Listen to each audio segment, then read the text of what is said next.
Hare Krishna. Welcome Kṛṣṇa-kīrti Prabhu for the next session of an important session of podcast. We are going to review the GBC resolution regarding female Dikṣā Guru that was just passed few days back.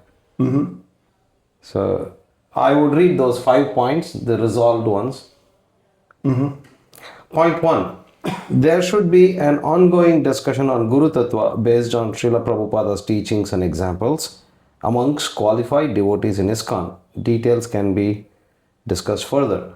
I think we can go 1 point at a time. What do you think of this statement?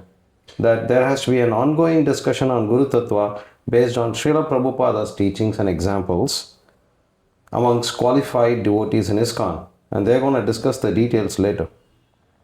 Well, I think that a discussion was needed before these things were being managed in kind of secretive or like very black box forums and committees, and that really wasn't the right way to do it. I think what needs to happen is that you're going to have a group of experts, devotees who have some advanced training or have demonstrated proficiency in research in the Shastras, and they are going to, they would take maybe 6 months or something to get this done. I don't think any more than 6 months, maybe even less than that, because all sides of this, there's two chief sides. They've got their arguments all ready. They're all already well developed, but other things like working out the hermeneutics, what are the rules by which you evaluate evidence and reconcile different conflicting sources? Those are really the things that need to be worked out. So then what should happen after that is after this group, this joint committee produces its report, then you should give another 3 to 6 months for public discussion, because you don't know who else is there in ISKCON who's very qualified, who wasn't included in the process, and give a chance for that kind of public discussion and outreach to happen. Then after that, after you get all those things together, then the GBC can take their time and deliberate on this and check back with experts on the committee and experts outside who commented. So I think that's the way that this should have been done that way. Yeah, I have 2 points to say. What I agree with you. In 2019, again, I want to reiterate this. In 2019, they should have done this, because before ruling female Dikṣā Guru in Tirupati midterm meeting, they only heard one side of the story. I still remember that I was not allowed to participate, although I was there with my book. We had a small booklet. Yeah, we were there. They could have easily welcomed us for 20 minutes and hear us out. What do you have to say? And what they are saying now should have been done. It would have been a lot more. We would have gained, how many years now? This is 5 years? Yeah. We would have gained 5 years in our discussion. That's point 1. Point 2 is that to have a guru-tattva discussion based on Srila Prabhupada's teachings and examples, I think it should be much more than just Srila Prabhupada's teachings and examples, to include broader Shastras. Basically, Prabhupada, Bhaktisiddhanta Saraswati Thakur all clearly established Pancharatra systems. So there should be Pancharatrika scriptures included in this. And in my opinion, my humble opinion, all these years, how many years it has taken, whether this is Ritvik issue or the female Dikṣā Guru issue, which has almost taken equal number of years, we have been only taking Srila Prabhupada's teachings as the basis. Where did we go? I'm not saying Prabhupada's teachings are insufficient, but you may have one opinion on Prabhupada's statement. I may have another opinion on Srila Prabhupada's statement. How do we come to a conclusion? So this has been actually going on. What do you think? All these 20-30 years, there has been... Yeah, well, it's like this, is just because you introduce other Shastras or other scriptures that are within our canon of accepted Shastras doesn't mean we're jumping over Prabhupada. What we're doing is we're fact-checking our understanding of Prabhupada. We're not fact-checking Prabhupada, we're fact-checking our understanding of Prabhupada. Please explain what I was just going through. Fact checking, somebody said in one of my YouTube comments that fact checking means you think it's wrong and you're going to check it right. But what you're saying is our understanding of Prabhupada could be incorrect. It's not necessarily correct. Correct, and we should cross check with Shastra. And we should cross-check to confirm. Or Acharyas. Yeah. That's a good point. Yeah. We are not saying Prabhupada's statement is insufficient or Prabhupada's statement is incorrect, but it is just that how do you understand? How do you know what you know? Well, it's like Prabhupada knows what he knows. Okay? Yeah, Prabhupada knows what he meant. Okay. That's right. But the possibility is there, the likelihood is there that actually we have misunderstood him on some point, and therefore the Shastra is there to help us come to the correct understanding of what Srila Prabhupada meant. Good. I have one more point to say, but I'll reserve that towards the end of the talk if we have more time, because I want to keep this real crisp. Yeah. Because only 5 points. Yeah. Point number 2. It is resolved. There should be a system to give more recognition and spiritual authority to certain qualified siksa-gurus within ISKCON.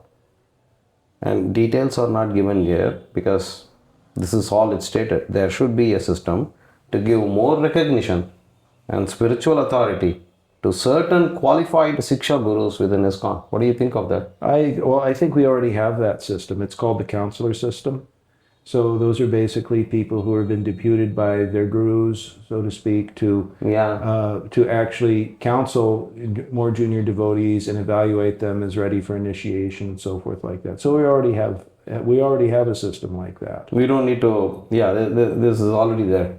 That's a good point. I agree, because every guru, who has a lot number of disciples, it's very difficult for them to manage individually every single one, and they have appointed some of their leading disciples or even outside of their guru vrinda to have siksa-gurus. I know that my Guru Maharaj,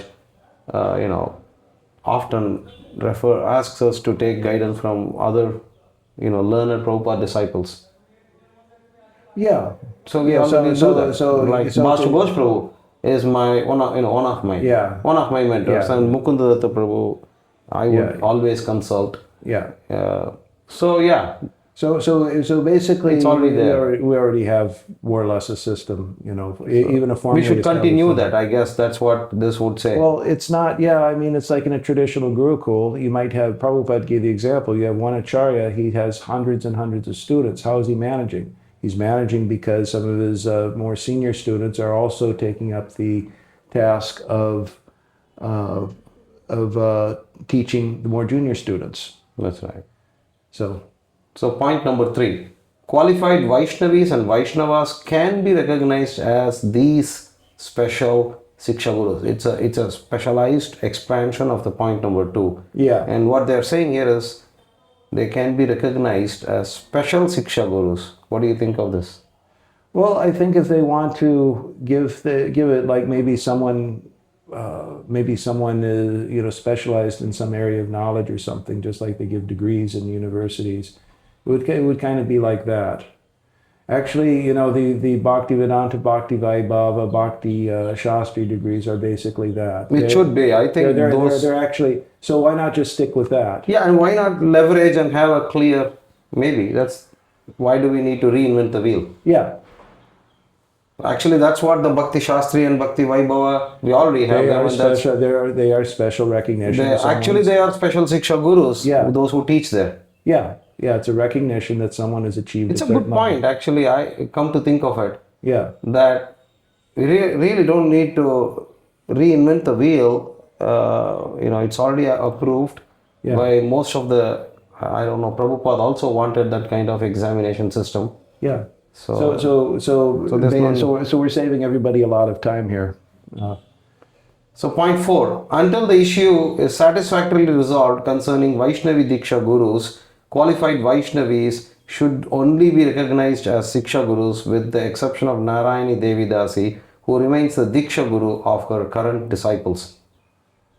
I think that moratorium is, I think it's welcome and it's needed to give time to finally work out the diksa-guru issue and in the female diksa-guru issue. But it's as I've said many times, female diksa-guru is just a special case of the qualifications needed for the non-liberated diksa-guru. It's just a special case. It's special. So I think it's needed, and time should be given to, and this really needs to be opened up to more than just people who are selected and put on a committees. Yeah, my thoughts are a little bit that I'm a little bit conservative here because they didn't give any details. Yeah, the moratorium should continue. Discussion on Vaisnavi Dīkṣā Guru's feasibility, possibility, eligibility, qualification, all these things should continue. But, declaring officially somebody Siksha Guru is not, first of all, in my research of Pancharatrika scriptures, I have done this and I recently released the book. I would be talking about it a little later in the next talk. I did not come across any special provision in Pancharatrika scriptures to have Siksha based initiation. Let me put it this way. Yeah. Initiation is Diksha, and everywhere it is Diksha Vidhi. The initiation starts with Sharanagati. One should surrender. And that's the first initiation, and that's the real initiation in the sense that someone who is from various background, any background, agrees to do Anukulyasya Sankalpam, Pratikulyasya Varjitam, all 6 angas of Sharanagati. That's his real commitment. Yeah. And that guru who gives that is his Diksha Guru. Yeah. Even if the Diksha Guru is not alive, for instance, but he has to worship some additional forms of deities, like 3-dimensional deities. Some other guru can give him mantras on behalf of his Sharanagati Guru. Yeah. So, sannyasa. Yeah. It's many of the Srila Prabhupada disciples got sannyasa after Prabhupada had left. Yeah. I believe, is it Gopal Krishna Maharaj also got afterwards? I don't recall. I don't recall, but I know my Guru Maharaj got after Bhakti Vikas Swami Maharaj. He got yes, Gopal Krishna Maharaj got after. So that doesn't matter, but still it is whoever is giving is on behalf of Srila Prabhupada. He's doing it on behalf, yes. So Sharanagati Diksha, first Diksha. So in that sense, that Diksha Guru means within ISKCON first initiation. And all the 5 samskaras or pancha samskara is covered in that. So I cover all these things in my book, which I would talk later. But one thing is, Narayani Mataji became Diksha Guru, but it doesn't come under Pancharatrika system. Whichever way you may say she can continue and all those things, Najatu Mantrada Nari. Yeah, well, that's what has to be, that is really kind of like the core question is now what rules do non-liberated candidates for Diksha Guru have to follow? We'd have no objection if we're talking about a liberated person. If you're talking about like a Gangamata Goswamini or a Vaiṣṇavī Devi, somebody on that level, then there's no issue. Right. But the issue is that the vast majority, if not practically everyone in ISKCON, is not a liberated soul. And until this moratorium, if we were to recognize some new method of acknowledging Siksha Gurus, it becomes a problem that in our research, if we find out actually that such kind of Siksha Gurus are not recognized in Pancharatrika scriptures, officially declared, then what would you do with those who have already officially declared? Would you come and undo them? This is unnecessary. I think. Well, this is a question we will have to deal with. Yes, it will be one of the devil is in the details, and that's one of those. I'm just, I'm a detailed person. The devil, or Vishnu, Lord Vishnu. Lord Vishnu is in the details. Sorry, it's a Vaishnava way of saying the same saying. Yeah. Okay, but good point that you made, that we already have Bhakti Shastri, Bhakti Vaibhava, Bhakti Sarvabhauma, Bhakti Vedanta. These are great Siksha methods. These are Siksha methods. And those gurus who are teaching those are Siksha Gurus. Yeah. Okay, we'll come to the final point. I hope this can be kept very quick. Point. Okay. The present committee remains open to assist in further research and discussions on the topic according to the GBC's desire. So basically what they are saying is during the moratorium they had created a joint committee, and they are saying that joint committee is open to welcome, and they would remain in force and they would welcome new scholars. That's a good thing. But I would only request that this should not be taken again as a management activity. This should be purely shastric. What do you think? I mean, the scholars must be dominant. Well, all I'll say on this point is Jai. Jai? Good. That's it. You Jai. welcome this. Jai. We'll Okay. see. So, should we stop here? Yeah. Hare Krishna. Thank Hare you very Krishna. much. And we look forward, our viewers, thanks for your support. Continue to watch our videos. IISB is going to bring more such videos and on this topic. Hare Krishna. Hare Krishna.